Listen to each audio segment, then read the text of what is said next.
Mas Guntur, pernyataan Pak Said kemarin yang bilang PDIP akan dukung pemerintahan Prabowo selama itu satu visi dengan partai, apakah ini tandanya PDI Perjuangan lagi buka hati nih untuk pemerintahan yang baru? Ya, terima kasih Mas. Jadi PDI Perjuangan sampai sekarang belum ada keputusan apakah mau bergabung atau di luar pemerintahan Pak Prabowo ke depan. Namun kami juga menunggu pertemuan antara Ibu Ketua Umum, Ibu Megawati, dengan Pak Prabowo Subianto yang disampaikan oleh Sekjen PDI Perjuangan yang mungkin terjadi sebelum pelantikan pada tanggal 20 Oktober. Yang dimaksud yang disampaikan oleh Ketua DPP PDI Perjuangan, Buya Said Abdullah, bahwa dukungan itu merupakan dukungan positif ya, dalam arti tidak dalam arti mau bergabung dalam kabinet, karena itu menunggu keputusan dari Ibu Ketua Umum, tetapi kami ingin mendukung dalam arti memberikan kesempatan. Apalagi ini adalah masa transisi, maka PDI Perjuangan akan ikut membangun suasana yang kondusif, yang positif, agar transisi politik kepemimpinan dari Pak Jokowi ke Pak Prabowo itu bisa berlangsung secara apik. Jadi ini merupakan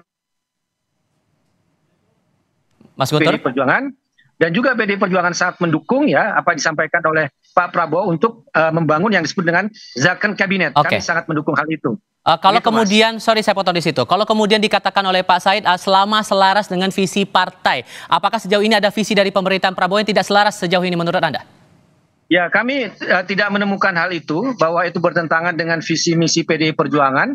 Ya, tapi kalau dimaknai ingin bergabung dalam arti dalam pemerintahan Pak Prabowo itu belum diputuskan, Mas. Karena itu merupakan hak prerogatif dari Ketua Umum kami, Ibu Megawati, yang nanti akan memutuskan apakah berada dalam pemerintahan atau tetap di luar pemerintahan. Dan juga biasanya keputusan penting itu akan diputuskan dalam kongres yang akan dilakukan pada tahun depan. Seperti itu, Mas. Oke, Pak Riza, begini, dalam beberapa kesempatan ada sinyal-sinyal nih yang ditangkap publik begitu. Di penutupan Kongres Nasdem, Pak Prabowo sudah melempar sinyal menunggu partai lain untuk bergabung. Kemudian saat penutupan Rapimnas Partai Gerindra waktu itu di Indonesia Arena, Pak Prabowo sempat nanya ke Pak Azwar Anas, kader PDI Perjuangan yang datang saat itu, Bu Mega ada titip salam buat saya. Nah, apakah ini tanda bahwa sebetulnya saling buka hati nih antara Gerindra dengan PDI Perjuangan? Ya, memang yang perlu kami sampaikan berulang kali bahwa hubungan Pak Prabowo dengan Ibu Megawati sangat baik ya. Tentu kedua orang tuanya, Bung Karno dan Pak Sumitro, punya hubungan yang baik. Kemudian di Pak Prabowo Ibu Mega bahkan sempat menjadi pasangan Pilpres 2009 dan terus membangun komunikasi, silaturahmi, dan juga hubungan PDIP dengan Gerindra juga baik. Sekalipun di beberapa kontestasi Pilpres kami berkompetisi, Pak Jokowi dengan Pak Prabowo 2 kali berkompetisi, dan 2024 juga berkompetisi lagi dengan PDIP dengan Pak Ganjar, Pak Prabowo. Alhamdulillah Pak Prabowo, Mas Gibran terpilih.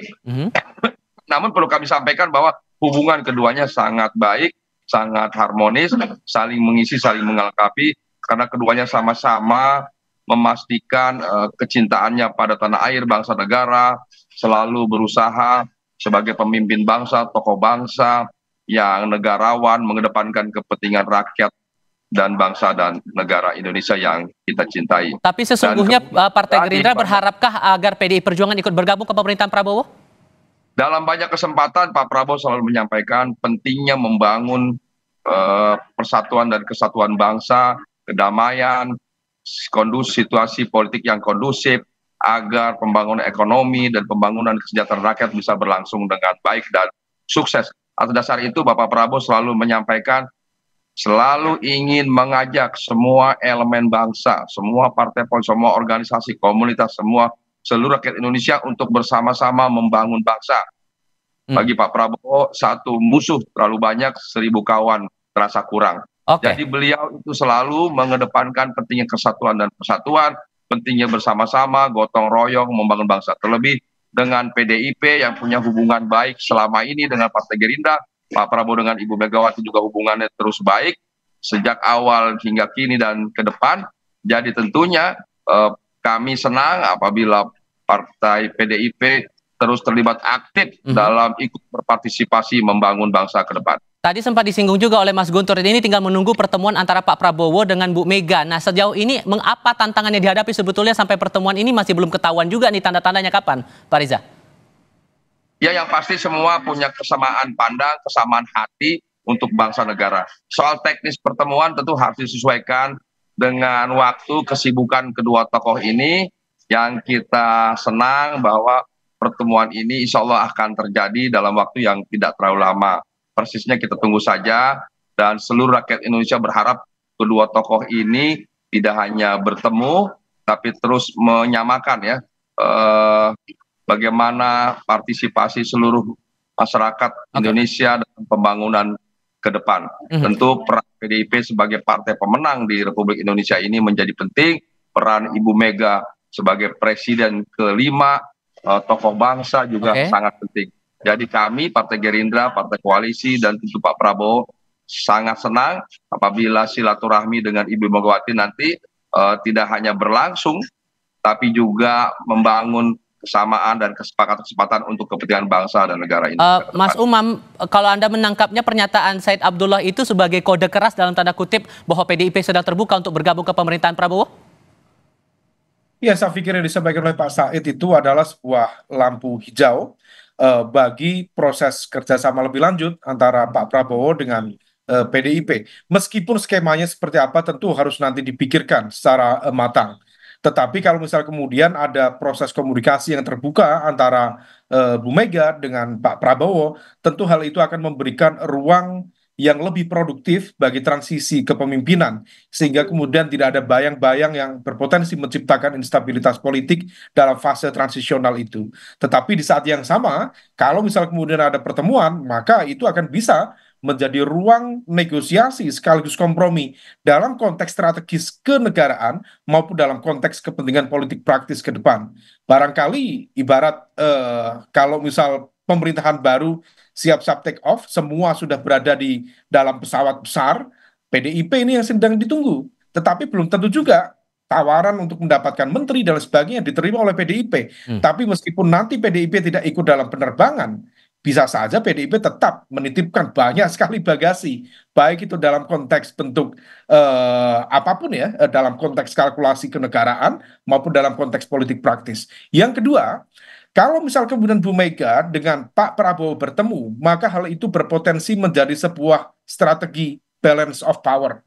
Bagaimana strategi perimbangan kekuasaan, dan hal itu dilakukan sebagai langkah mitigasi supaya tidak ada salah satu kekuatan di lingkar dekat presiden terpilih yang kemudian melanjutkan praktik cawe-cawe sehingga kemudian berpotensi mendegradasi fungsi dari presidensialisme itu sendiri. Nah, kalau misal kemudian menurut informasi spekulatif banyak pihak mencoba untuk mengkait-kaitkan bahwa Pak Jokowi atau putranya Mas Gibran yang akan menjadi wapres berpotensi masuk menjadi salah satu elit di dalam partai Golkar misalnya, yang kita tahu Golkar adalah salah satu komponen kekuatan terbesar di dalam internal Koalisi Indonesia Maju, maka hal itu berpotensi menjadi alat mekanisme untuk mempengaruhi, mengendalikan, sekaligus mengontrol arah kebijakan strategis pemerintahan ke depan. Nah, kalau misal kemudian itu terjadi, maka pertemuan dengan Bu Mega bisa menjadi alat bargaining position, sekaligus juga strategi balance of power dalam konteks dinamika kekuasaan mendatang. Kalau kemudian ini dianggap sebagai lampu hijau menurut Anda, Mas Umam, bagaimana dengan sosok Gibran yang ada di pemerintahan baru ini? Saya pikir itu adalah faktor yang menjadi ganjalan utama bagi PDIP untuk menerima proposal politik dari Pak Prabowo. Kalau misal tidak ada ganjalan tersebut dalam konteks komunikasi politik, dalam konteks positioning partai, dalam konteks positioning politik, tentu PDIP akan menerima proposal untuk bergabung itu sejak kemarin. Nah, yang menjadi salah satu problem adalah bagaimana kemudian pola relasi antara PDIP dengan Pak Jokowi, pola relasi antara Bu Mega dengan Pak Jokowi. Dan kita juga yakin ini menjadi salah satu faktor yang kemudian menunda-nunda pertemuan antara Pak Prabowo dengan Bu Mega. Karena tentu Pak Prabowo juga harus merasakan, harus memaintain perasaan dari Pak Jokowi itu sendiri. Nah, kompleksitas ini tentu berpotensi berubah secara drastis seiring dengan dinamika politik dan juga pola relasi kekuasaan ke depan. Oke, kalau begitu Mas Guntur, kalaupun nanti terjadi begitu pertemuan antara Pak Prabowo dengan Bu Mega, sekalipun kemudian partai belum memutuskan arah pemerintahan ke depan akan bagaimana, apa negosiasi yang bakal ditawarkan PDIP atau PDIP minta untuk bisa bergabung kemudian ke pemerintahan Prabowo? Ya, tentu saja pertemuan antara Ibu Mega dengan Pak Prabowo itu tidak bisa politik transaksional, Mas. Apalagi negosiasi dalam arti tawar-menawar masuk dalam kabinet. Saya kira dua pemimpin ini kan memiliki visi dan misi jauh ke depan dibanding persoalan kabinet atau menteri yang menjadi hak prerogatif dari presiden yang nanti akan dilantik, yaitu Pak Prabowo. Baik. Karena itu kami tidak akan bahwa pertemuan itu apakah transaksional, yang jelas pastinya bukan transaksional, dan itu juga bukan untuk tidak bisa dibaca apakah ingin di dalam pemerintahan, karena hal itu belum diputuskan. Dan biasanya kalau itu sudah ada keputusan dari Bu Ketua Umum, biasanya akan disampaikan terlebih dahulu dalam ke internal, kemudian juga ya kita akan bersiap. Nah, karena sampai saat ini tidak ada putusan itu, maka kami membaca pertemuan dua tokoh itu dalam arti dalam silaturahim politik ya, untuk menjaga kondisi, untuk menjaga suasana di masa transisi dan memberikan kesempatan kepada Pak Prabowo yang nanti akan dilantik.